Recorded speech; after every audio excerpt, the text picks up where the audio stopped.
નમસ્તે દર્શક મિત્રો, આજે આપણે 40,000 કરોડ રૂપિયાનું ગપ્પુ, 40,000 કરોડ રૂપિયાના છેતરપિંડી, 40,000 કરોડ રૂપિયાની લોલીપોપ એની વાત કરવી છે. વાત એટલા માટે કરવી પડે છે કે વડાપ્રધાન બનવા માટે કોઈ એક વ્યક્તિ આટલું બધું મોટું જુઠ્ઠું કઈ રીતે બોલી શકે, એ પણ ગુજરાતના લોકો સામે. સદભાવના ઉપવાસ ચાલુ કરેલા હતા આપણા માનનીય સન્માનનીય ભૂતપૂર્વ મુખ્યપ્રધાન નરેન્દ્ર મોદીએ, અને એ ઉપવાસ માટે 33 સ્થળોએ એમણે સદભાવના મિશન 33 જિલ્લાઓમાં એમણે ચલાવી હતી. અને એટલા માટે આજે વાત કરવી છે કે આ આખી જે વાત શરૂ થાય છે 2011માં. 2011માં 17 અને 19, 17 થી 19 3 દિવસ માટેના અમદાવાદ ખાતે જીએમડીસી ગ્રાઉન્ડ જ્યાં છે ત્યાં એને સદભાવના ઉપવાસ શરૂ કર્યો હતો. ઉપવાસ જ હતા 3 દિવસના. દોસ્તો, 1 મિનિટનો તમારો સમય લેવા માંગુ છું. આપણે આગળ વધીએ કાર્યક્રમમાં એના પહેલા એક અપીલ કરવા માંગુ છું કે ધ ગુજરાત રિપોર્ટ એ સ્વતંત્ર પત્રકારત્વ કરતું સમાચાર માધ્યમ છે. અમે કોઈ પણ રાજકીય પક્ષનો એજન્ડા કે કોઈ વ્યક્તિ કે સંસ્થાનો એજન્ડા લઈને ચાલતા પત્રકારો નથી, અથવા સંસ્થા પણ એ પ્રકારની નથી. અમે પ્રો પીપલ અને રાજ્યના નાગરિકોના પ્રશ્નો માટે એમને વાચા આપવા માટે કામ કરતી સંસ્થા છીએ, અને એના માટે અમારે એક આર્થિક સહયોગની જરૂર છે, જેના માટે અમે જોઈનનું બટન આપણા યુટ્યુબ પ્લેટફોર્મ માટે અમે બનાવેલું છે. આપ સૌને એક વિનંતી છે કે અમારા આ સ્વતંત્ર પત્રકારત્વને આર્થિક સહયોગ આપવા માટે એ જોઈનનું બટન દબાવો અને અમને આર્થિક મદદ આપના તરફથી શક્ય હોય એટલી પહોંચાડવાનો પ્રયાસ કરશો તો અમને આનંદ થશે. Thank you very much. હવે આપણે આગળનો કાર્યક્રમ જે છે એ જોઈએ. પછી એમણે જોયું કે ના, અહીંયા તો લોકો મળવા આવે છે, દેશભરમાંથી આવે છે, આ તો સારો કાર્યક્રમ છે. પછી એને સદભાવના મિશન ચાલુ કર્યું અને દરેક જિલ્લામાં 33 જિલ્લાઓમાં એમણે સભા કરી. એ સભાની પાછળ 160 કરોડ રૂપિયાનો ખર્ચ આપણા ખિસ્સામાંથી મોદી સાહેબ કરીને વડાપ્રધાન થયા. અને એ જે 33 જિલ્લાઓમાં એમણે સદભાવના સભાઓ કરી, એમાં એને દરેક જિલ્લામાં જઈને કહ્યું કે સ્પેશિયલ તમારા માટે હું પેકેજ લઈને આવ્યો છું. એટલે કે જે સરકાર આપે છે એ ઉપરાંતનું, એનો મતલબ એવો થયો તો જ સ્પેશિયલ પેકેજ બની શકે, બાકી તો ન બની શકે. એ એમણે 40,000 કરોડ રૂપિયા 33 જિલ્લાઓમાં 40,000 કરોડ રૂપિયાની જાહેરાત કરી હતી. આ જિલ્લામાં જાય તો ત્યાં ઉપવાસ કરે, તેમ કે આ જિલ્લાને 1200 કરોડ આપું છું, આ જિલ્લાને હું 500 કરોડ આપું છું, આ જિલ્લાને 1500 કરોડ આપું છું. જુનાગઢ જાય તો કહે છે કે ના, હું એને નરસિંહ મહેતાનું ગામ છે અને અહીંયા 2,000 કરોડ રૂપિયાના કામોની હું ભેટ આપું છું, નવું મિશન ને નવી બાબતો કરીશ. તો આ રીતે આખા ગુજરાતના 5 કરોડ ગુજરાતના લોકો સાથે સૌથી મોટી નરેન્દ્ર મોદીની છેતરપિંડી આ 40,000 કરોડ રૂપિયાની છે. અને એ જુઠ્ઠું બોલવા માટે એમને કાર્યક્રમો જે કર્યા સદભાવના ઉપવાસના, એમાં 160 કરોડ રૂપિયા આપણા ખિસ્સામાંથી એમણે ખર્ચી નાખ્યા. ક્યાં કેટલું ખર્ચ કર્યું એ પણ આપણે જોઈશું. પણ પેલા આપણે એ જોઈએ કે એમની સદભાવના જે હતી તેટલી વાહવાહી થતી હોય, ચારે તરફ જયકારા ચાલતા હોય, માન મર્તબ મળતા હોય, હાર તોરા થતા હોય,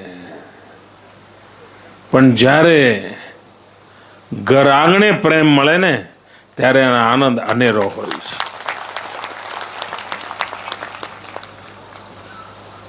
એ લાગણીનો સ્પર્શ જુદો હોય છે.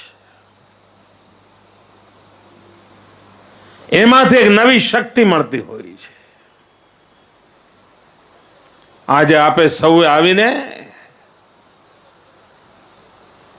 મને કામ કરવા માટેની એક નવી શક્તિ આપી છે. કામ કરવા માટેની નવી શક્તિ આપી છે. આ જે ઉપવાસ પૂરા કર્યા એ દિવસે આ શબ્દો હતા, અને પછી એમણે આખા ગુજરાતમાં ચાલુ કર્યું. આપના આશીર્વાદે આ રાજ્ય માટે મરી પીટવાની મને પ્રેરણા આપી છે. આપનો સ્નેહ એક કોમ બીજા કોમને મારે, આ જ ચાલતું હતું. ભાગ્ય ઉઘડી જવાનું છે, ભાગ્ય ઉઘડી જવાનું છે. આ શબ્દો લખી રાખજો. સાંભળો હવે, ભાગ્ય ઉજળી જવાનું છે એવી વાત જે કરી રહ્યા છે, ઉઘડી જવાનું છે એવી વાત કરી રહ્યા છે. મહેસાણામાં જે સદભાવના મિશનનો ઉપવાસ હતો ત્યારે હવે સાંભળવા જેવું છે. દિલ્હી મુંબઈ ફ્રેટ કોરિડોર જે અહીંથી પસાર થવાનો છે એની બે બાજુ 150 કિલોમીટરના પટ્ટામાં દુનિયાના જે મોટા સમૃદ્ધ દેશોનો વિકાસ થાય ને એવો વિકાસ થવાનો છે. એમાં મહેસાણા જિલ્લો આખો આવી જાય છે. 1 ઇંચ જમીન બાકી રહેતી નથી. વિકાસ કેવો થશે એનો તમે અંદાજ કરી શકો છો. વિકાસ માટેની વાતો કરે છે. અને એક જમાનો આવવાનો છે મિત્રો,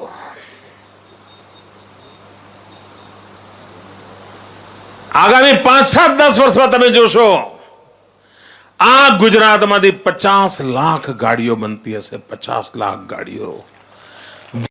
ટાટા નેનોની વાત કરી રહ્યા છે, પણ ટાટા નેનો ફેક્ટરી બંધ થઈ ગઈ છે. આજે એક પણ ગાડી બનતી નથી. વર્ષે 50 લાખ ગાડી બને. એક ગાડીને 10 લોકોને રોજગાર આપવાની તાકાત હોય છે. 50 લાખ ગાડી બને એટલે 5 કરોડ લોકોને રોજગાર મળે. મારા જવાનિયાઓની આંખમાં હું સપના આંજવા માંગુ છું. તૈયારી કરો દોસ્તો, દુનિયા તમારા ચરણોમાં આવીને પડવાની છે. મિત્રો, અમે ઉત્તમ કામ કર્યું છે, ઉત્તમ કામ કરવાની મથામણ આદરી છે અને વિકાસ આવી રીતે થવાનો છે. આ અંબાજી તમે દર્શન કરવા જાઓ છો ને, પેલા શું દશા હતી ભાઈ? આજે લોકો અંબાજી જાય છે તો રાત રોકાય છે. કેમ? અરે કે લાઇટિંગ એવું થયું છે, જોવા જઈએ ભાઈ. અંબાજીનું રાતનું લાઇટિંગ જોવા માટે હજારોની સંખ્યામાં લોકો રાતવાસો કરે છે આજે અંબાજીમાં. આ કેમ ના આવડ્યું લોકોને? માં બહુચરના વિકાસ માટે 15 કરોડ રૂપિયાને માતબર ખર્ચો. સાહેબ, આખું બહુચરાજીનું કલેવર બદલી નાખવાની મથામણ હાજરી છે. જે લોકો નિયમિત બહુચરાજી જાય છે જોતા હશે, એક પુણેમે ગયો અને બીજા પુણેમે જાય ત્યાં સુધીમાં તો બહુચરાજીનો અડધો ભાગ બદલાઈ ગયો હોય. એટલું તેજ ગતિથી કામ ચાલે છે. વિકાસ કેવી રીતે કરાય એના તો સાહેબ એમને અંદાજ નથી આવતો. કોઈ ક્ષેત્ર એવું નહીં હોય રોજગાર આપવાનો અને 1,500 કરોડ રૂપિયા નાખવાની મથામણ હાજરી છે. વિકાસ કેવી રીતે કરાય એના તો સાહેબ એમને અંદાજ નથી આવતો. કોઈ ક્ષેત્ર એવું નહીં હોય રોજગાર આપવાનો હોય, બહેનોના સશક્તિકરણની વાત હોય. આપ વિચાર કરો, સખી મંડળો ગુજરાતમાં આજે 2.5 લાખ જેટલા સખી મંડળો બનાયા છે. 25 લાખ જેટલા ગરીબ પરિવારની બહેનો એમાં જોડાણી છે અને 1,500 કરોડ રૂપિયાનો વેપાર ધંધો આજે આ ગરીબ સખી મંડળની બહેનો કરે છે. 1500 કરોડ રૂપિયાનો કારોબાર આ ગરીબ પરિવારની બિલો પોવર્ટી લાઈન BPL કાર્ડ વાળી બહેનોના હાથમાં 1500 કરોડ રૂપિયાનો કારોબાર સોંપ્યો છે. અને આવનારા 2 વર્ષમાં મારે આંકડો 5,000 કરોડે પહોંચાડવો છે. 5,000 કરોડ રૂપિયા. આપ કલ્પના કરી શકો છો કે માતાઓ બહેનોના હાથમાં 5,000 કરોડ રૂપિયાનો કારોબાર હોય તો આખા જિલ્લાની અર્થનીતિ કેટલી આગળ વધતી હોય, આખા રાજ્યની અર્થનીતિ કેટલી આગળ વધતી હોય, રૂપિયો કેટલો તેજ ગતિથી ઉત્પાદક બની જતો હોય, એનો હિસાબ કિતાબ મોટા મોટા પંડિતો કરે ત્યારે એમને ખબર પડશે કે દુનિયા કેવી રીતે બદલાય છે. ભાઈઓ, અમારે નવી ઊંચાઈઓ પર ગુજરાતને લઈ જવું છે. નવા ક્ષેત્રોમાં અમારે વિકાસ કરવો છે ભાઈઓ. અને એના માટે આ સદભાવના મિશનનો મંત્ર લઈને આજે ગુજરાત એક સાધના આદરી છે. અને આજે જ્યારે મહેસાણા જિલ્લામાં આવ્યો છું ત્યારે ભાઈઓ બહેનો મને પણ એમ થાય કે સમગ્ર ગુજરાતનો વિકાસ કરવો છે તો એક જમાનો એવો હતો કોઈ જિલ્લાને 1 કરોડ રૂપિયા મળ્યા હોય ને, ગાંધીનગરથી 1 કરોડ રૂપિયા, તો સાહેબ મહિના સુધી હારતોરા ચાલે. એવું જ હતું ને પેલા. નેતા આવે તો હારતોરા ચાલે. એમ 1 કરોડ રૂપિયા આપણા જિલ્લામાં આવ્યા છે. એ જમાનો તો મિત્રો આખી ગુજરાત સરકારના બજેટ કરતા વધારે બજેટ આજે જિલ્લાઓને આપણે ફાળવતા હોય છે. એટલું બધું કામ કરતા હોય છે. અને આજે જ્યારે આપની વચ્ચે આવ્યો છું ત્યારે ભાઈઓ બહેનો 2012ના વર્ષ માટે આ 2012ના વર્ષ માટે આ 12 મહિનામાં 2500 કરોડ રૂપિયા વાપરવાની મારી નેમ છે મિત્રો. 2,500 કરોડ રૂપિયા વંદે ભારત મહેસાણા જિલ્લાના વિકાસ માટે મહેસાણા જિલ્લાના વિકાસના નવા આયોજન પેટે 2,500 કરોડ રૂપિયા મિત્રો, જેમાં તમારી બધી નગરપાલિકાઓમાં ગટર યોજના હશે, જેમાં તમારા નવા નર્મદાના કામો પૂરા કરવાના હશે, જેમાં રોડ બનાવવાના કામો હશે, જેમાં શાળા કે અસ્પતાલો બનાવવાના કામો હશે, જેમાં તળાવ ઊંડા કરવાના કામો હશે, જેટલા પણ વિકાસના કામો કહેવાય એવા 1 કરોડ રૂપિયા મળતા હતા, જિલ્લો ભયો ભયો કરતો હતો. આજે આપના ચરણમાં 2,500 કરોડ રૂપિયા આપીને જાઉં છું. તો આ મોદીનું જૂઠાણું એકદમ જૂઠાણું હતું. એક પરફેક્ટ ઘરનું સપનું એને સાકાર કરશે કોણ? Shrinathji group of companies. 10 વર્ષ પહેલા Dakshesh Shah started his journey એક સિમ્પલ ડ્રીમ થી. બધાનું ડ્રીમ હોમ બનાવવાનું સપનું, એ પણ અફોર્ડેબલ પ્રાઇસમાં. 2015 થી હજારો ફેમિલીઝનું સપનું પૂરું કર્યું છે, તો તમે કેમ પાછળ રહી જાઓ? આજે જ મુલાકાત લો શ્રીનાથજી સામ્રાજ્ય અને સ્વસ્તિક પાર્કની અને તમારા સપનાને એડ્રેસ આપો. 2,500 કરોડ રૂપિયા મહેસાણામાં આપેલા, પણ એક ફૂટી કોડી પણ આપવામાં નથી આવી એક પણ જિલ્લામાં. એવું દરેક જિલ્લા કલેક્ટરે સ્વીકારેલું છે અને એની આરટીઆઈ કરવામાં આવી હતી. કુલ 33 સ્થળોએ જે થયું તેમાં ખર્ચ ને બધું તો, અને આ બધી જ વિગતો ગોરધન ઝડપિયા ભારતીય જનતા પાર્ટીના જે નેતા હતા એમણે આરટીઆઈ કરી હતી. પછી તો એ જો કે એમને પોતાની પાર્ટી બનાવી હતી અને પછી એમણે મોદી સામે મોરચો માંડ્યો હતો. એમણે દરેક જિલ્લા કલેક્ટરમાં એમણે આરટીઆઈ કરાવડાવી હતી અને પછી બધી વિગતો મેળવી હતી. એમાં બહાર આવ્યું હતું કે નરેન્દ્ર મોદીએ જે સ્પેશિયલ પેકેજ આજે મહેસાણામાં આપણે થયું કે સ્પેશિયલ છે કે નવી યોજનાઓ માટે પેકેજ, તો એમાંથી 1 પણ રૂપિયો ખર્ચ કરેલો નથી એવું ગોરધન ઝડપિયાએ પ્રેસ નોટમાં લેખિતમાં આપણને કહ્યું હતું. અને એવું કહ્યું હતું કે ઉપવાસના નામે પવિત્ર શબ્દની ગરિમા જાળવ્યા વિના આવી છેતરામણી જાહેરાતો કરનાર ગુજરાતના મુખ્યમંત્રીનો નરેન્દ્ર મોદીનો આત્મા પણ ડંકતો નહીં હોય. 33 સ્થળે ઉપવાસ કર્યા, 160 કરોડ રૂપિયાનું ખર્ચ કર્યું અને પ્રજાને પેકેજના નામે નરેન્દ્ર મોદીએ 1 પાઈ પણ ન આપી. આ શબ્દો ગોરધન ઝડપિયાના છે. અત્યારે એ ભારતીય જનતા પાર્ટીના છે, પાર્ટીમાં છે અને ઉપપ્રમુખ છે. તો ગુજરાત પરિવર્તન પાર્ટી બનાવી હતી ત્યારે એમણે કહ્યું હતું કે નરેન્દ્ર મોદી કેવા જૂઠાણા ફેલાવીને પ્રજાને ઘેનમાં રાખે છે, તેનો આ સદભાવના ઉપવાસનો આ 33 સ્થળોએ જે કહ્યું હતું એમાં 39,769 કરોડ રૂપિયા જાહેર કર્યા હતા. એમાંથી 1 ફૂટી કોડી પણ આપવામાં આવી નથી એવું એમણે વહીવટી તંત્રએ દરેક જિલ્લા કલેક્ટરે અને જિલ્લા વિકાસ અધિકારીએ કબૂલ્યું હતું એવું એમનું કેવું છે. એના કેટલાક ડોક્યુમેન્ટ છે એ પણ જોઈ લઈએ આપણે સાથે સાથે. આ એમના ડોક્યુમેન્ટ છે કે જે એમણે તે સમયે ગોરધન ઝડપિયાએ એ સમયે આ જારી કર્યું હતું. આ જોઈ શકાય છે. એમાં કેટલા ખર્ચ કેની પાછળ કેટલું ખર્ચ કરવામાં આવ્યું આ બધી જ વિગતો એમણે એ સમયે જાહેર કરી હતી. એમાં જે વિગતો જે બહાર આવી હતી, કન્ટીજન્સી ફંડ તરીકે 3 કરોડ રૂપિયા ઉપાડવામાં આવ્યા હતા.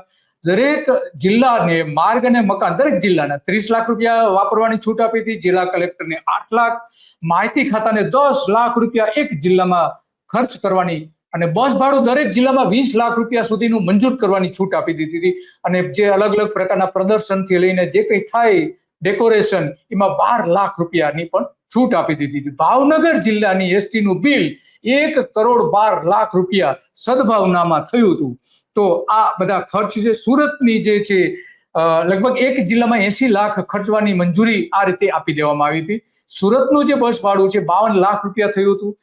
સરભરા ખર્ચ 33 લાખ રૂપિયા થયો હતો. નવસારીમાં 60 લાખ, મહેસાણામાં 37 લાખ, જે હમણાં જાહેરાત કરી 2,500 કરોડની આપણે જે સાંભળી એ 37 લાખ રૂપિયાનો ખર્ચ કર્યું હતું એક કાર્યક્રમ પાછળ.